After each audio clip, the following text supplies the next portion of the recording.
Hello, and thank you for choosing Pond Pro Canada. This video will give you the knowledge you need to properly install your robust air diffuser and compressor. Please start by checking your local bylaw for the necessary distance from the water to your electricity.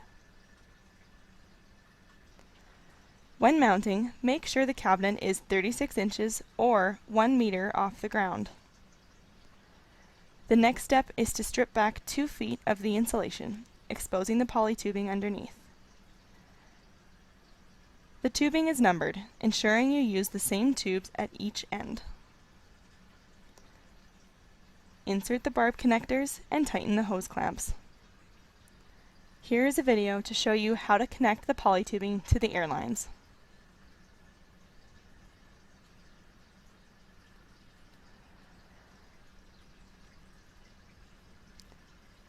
Make sure when you are adjusting the hose clamps not to tighten too severely, or you will damage the plastic fittings.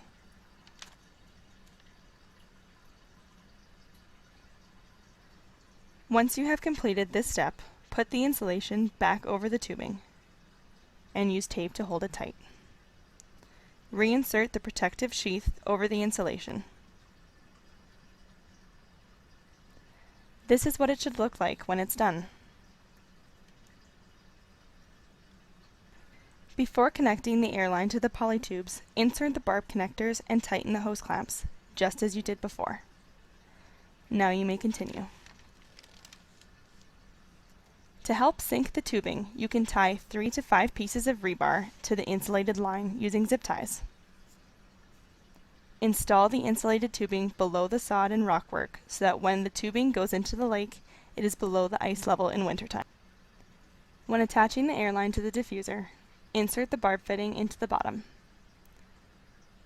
Insert the air line over top, then clamp the tubing tightly.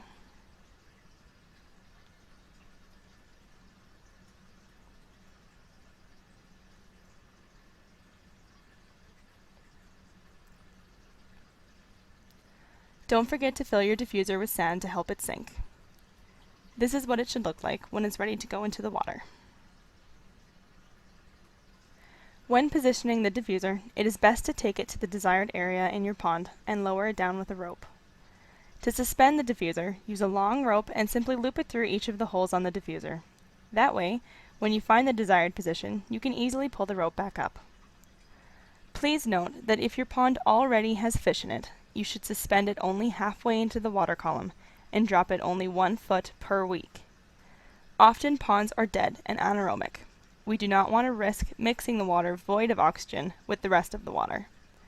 If these instructions are not followed, you risk killing the fish. Once your diffuser is in place, and you have followed all of these steps, you can paddle back to the shore and let the diffuser do its work. Again, thank you for choosing Pond Pro Canada, and enjoy.